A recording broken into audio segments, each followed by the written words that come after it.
Il y a toujours des personnages qu'on déteste avant tout, on les aime pas du tout, on n'accroche pas et on finit toujours, par s'y attacher au fil du temps. Alors c'est assez bizarre, mais bon, je pense que ça te fait la même chose, hein. Et Piccolo en fait partie. Voilà. Piccolo, au moins, faut savoir qu'à la fin de DB, pour le 23e Tenkaichi Budokai, c'était le personnage, je le détestais ce personnage, je le détestais. Je voulais vraiment qu'il soit plus ici. Je voulais vraiment que Goku en fait en arrive, le détruise pour de bon. Finalement, bon ben voilà, il part, il gagne pas vraiment. Le combat est long et rude. D'ailleurs, ça fait partie des meilleurs moments, je trouve, de la fin de DB. Ce combat entre Goku et Piccolo, enfin, je le trouve vraiment exceptionnel, quoi. Donc, j'ai vraiment kiffé. J'ai vraiment kiffé. Donc, le combat en soi, toute l'intrigue, tout ce qui se passe, en fait, ça apporte vraiment du piment. Et ça marque la fin de Dragon Ball, justement. Donc là, on va commencer pour enchaîner sur tout ce qui est justement la force brute, les unités de puissance et compagnie. Donc, enfin bon, bref, sans rentrer dans le détail, c'est pas le truc. Je voulais dire que justement Piccolo faisait partie de ces personnages que je détestais, qui me sortaient par les yeux, que j'aimais pas du tout. C'était le méchant qu'il fallait abattre, hein, et déjà le père était dégueulasse, donc il était vraiment insupportable. Mais avec son côté badass, quoi, ça le faisait quand même. Donc c'était vraiment un vrai rival pour Son Goku. Et justement le fait qu'il ait son fils, Piccolo, en fait je le détestais encore plus, quoi. Donc je voulais plus le voir. Pour te dire, je voulais même plus le voir dans DBZ. Et quand je l'ai vu, quand j'ai vu qu'il était dans Dragon Ball Z, en fait, je me suis dit, j'étais dégoûté. Mais finalement, avec le temps, en fait, je me suis dit, c'est pas un personnage si insignifiant que ça. Il a quand même un bon cœur, il a pas mal de qualités, même s'il a encore des défauts. Et donc, ça fait partie des petits trucs qu'aujourd'hui je remarque, et que avant, quand j'étais ado, justement, je limitais Vegeta, Son Goku, c'était vraiment les idoles en question. Aujourd'hui, voilà, j'aimerais plus penser comme Piccolo. Je pense plus comme Piccolo. Je trouve que sa réflexion, toute la manière qu'il a eu d'être au sein de Dragon Ball Z, a vraiment apporté un plus. Donc, et je vais donner quelques exemples aussi qui me viennent en tête, notamment pour l'entraînement de Gohan, l'entraînement sec de Gohan. C'était un vrai bâtard. C'était quand même un vrai bâtard, quoi. Il prend le fils de son adversaire et il le traite vraiment comme une merde. Mais c'est comme ça qu'il l'entraîne, en fait, c'est ce côté. Donc avant l'arrivée des Saiyans, il est froid, autoritaire, donc il est presque cruel, en fait. Donc c'est juste odieux, quoi. Mais en même temps, dans ce comportement-là, il y a quelque chose de justement d'attachant qui se démarque, parce que Gohan, donc voilà, il est encore gamin, et en fait il mine de rien, avec ce côté un peu méchant, un peu paternel quelque part. Sangohan s'attache à lui, et parce qu'il est gentil, hein, Sangohan est gentil, donc petit à petit, tu te dis, bon, c'est peut-être le personnage, il veut se venger, mais il le fait pas forcément d'une manière trop forte, trop brutale, même si c'est sec envers Son Gohan. Donc, et c'est comme ça que petit à petit, donc tu commences un peu à l'apprécier, parce qu'il le prend en charge, il décide de l'entraîner, de le rendre plus fort, de le rendre plus autonome, qui lui donner de la confiance en soi. Et ça c'est vraiment le côté fort, parce que Goku n'étant pas là, étant déjà parti au ciel. Donc il n'y a personne pour l'entraîner, pour éduquer son enfant, et de manière à ce qu'il devienne un peu un homme petit à petit. Et Piccolo est là pour s'en charger. Donc on va dire que c'est le deuxième daron, quoi.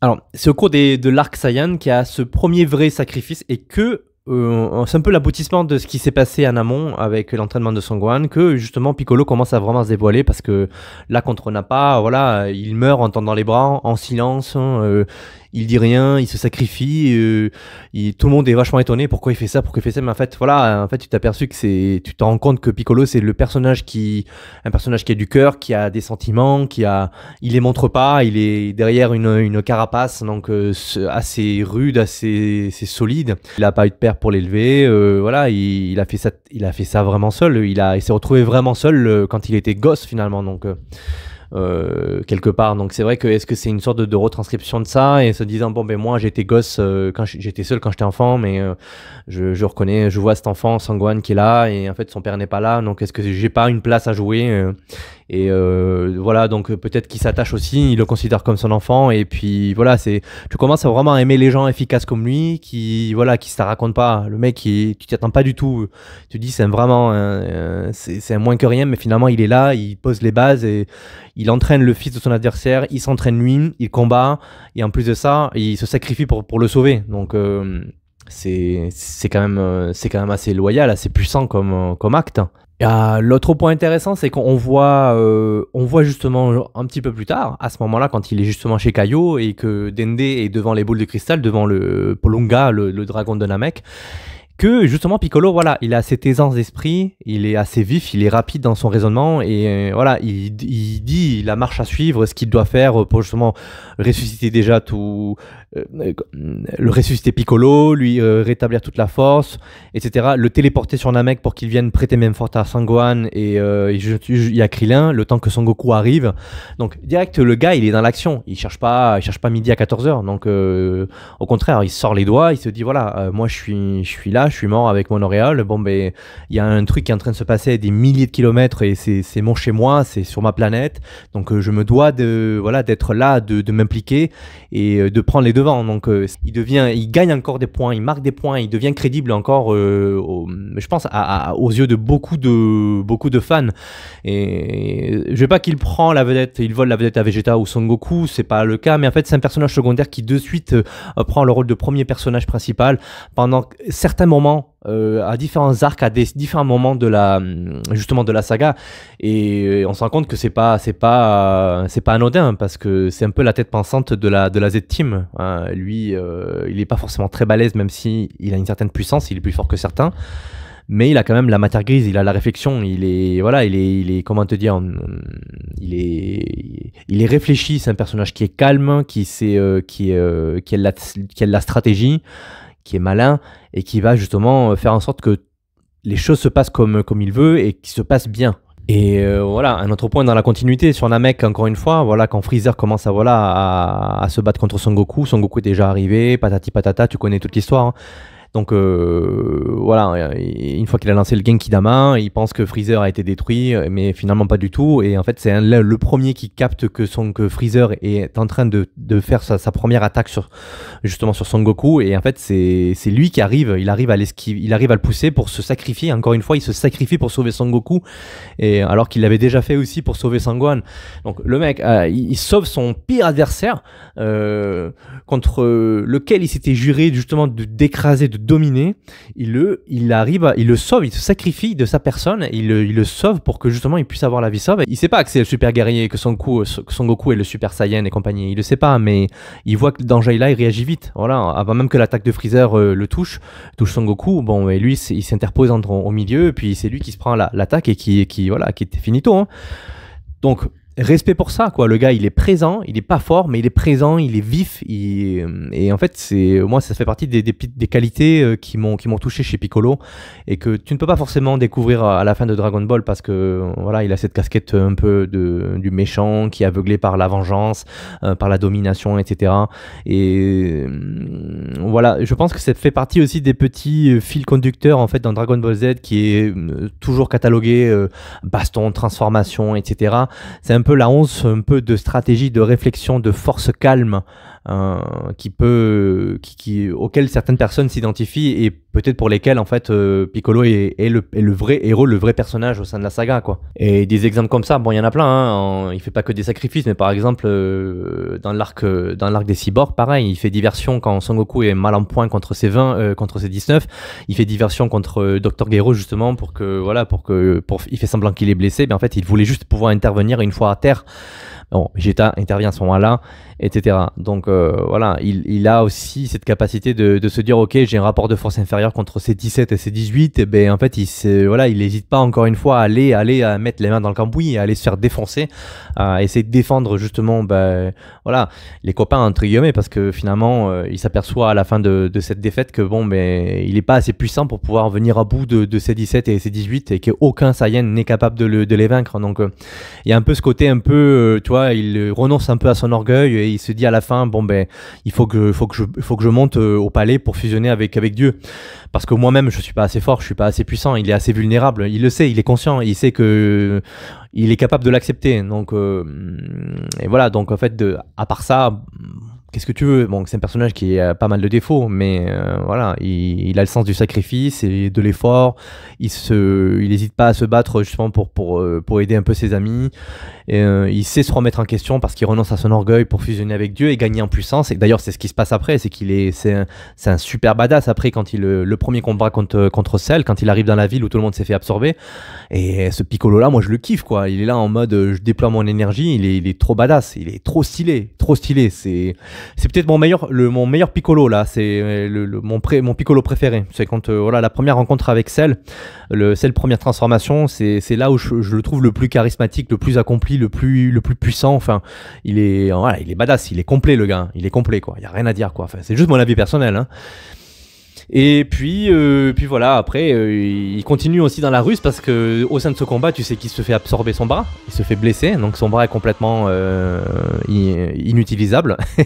Et donc Cell pense qu'il est fini, mais en fait lui il continue dans sa logique. Ce mec-là, il est fou, il est stratège, il est rusé, il est calculateur, il a le self-control, il fait semblant, il fait la comédie, il fait style qu'il en peut plus, qu'il a perdu son bras, qu'il lui reste que quelques heures à vivre, et donc il essaye de faire parler Cell le maximum pour essayer de comprendre qui il est, d'où il vient, c'est quoi le but exactement. Donc il se met en position d'infériorité pour faire parler justement Cell et savoir ce qui se passe et voir comment lui après il peut interagir, comment il peut intervenir et changer la donne. Donc et puis tu vois bien à la fin il dit bon ben c'est qu'une blague, mon bras je le jette et je fais pousser un nouveau bras. En fait j'ai juste voulu te faire parler parce que voilà, t'es trop arrogant, t'es trop orgueilleux, tu te penses au-dessus de tout le monde et finalement bon ben il est tombé dans le piège Cell. Donc voilà, bon, après Piccolo se fait défoncer quand Cell a absorbé suffisamment de personnes et que son niveau de puissance a augmenté. Bon, ben, il a beau se battre, bon, ben, évidemment, hein, il a ses limites aussi. Hein. Et l'autre point qui me vient en tête, c'est aussi quand Son Goku annonce à Cell que c'est Sangohan qui va prendre la relève pour le combattre et que Sangohan est plus fort que Cell. Donc là, tout le monde reste stupéfait. Et puis je pense que là, Piccolo, voilà, il dit à Son Goku, mais ça tu le sais, hein, mais tu peux pas laisser ton fils comme ça là-dedans quoi, mais tu es complètement inconscient, c'est juste un enfant en fait, tu vois, c'est lui-même qui a le raisonnement du daron quoi, limite. il dit à son père, il dit au père de Sangohan et il dit à Son Goku, mais tu es fou de laisser ton fils combattre un monstre pareil quoi, c'est pas possible quoi. Et on voit même Goku à un moment de doute, à un instant, il a un moment de doute, il se dit mais putain, j'ai fait une connerie, c'est pas possible, j'ai sacrifié mon fils.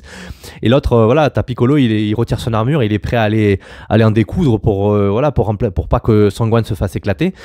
Alors, évidemment, hein, Goku n'avait pas tort dans sa stratégie, mais tout de même, voilà, quel parent va aller sacrifier son fils pour lui dire va défoncer Cell, vas-y, tu es capable de le faire.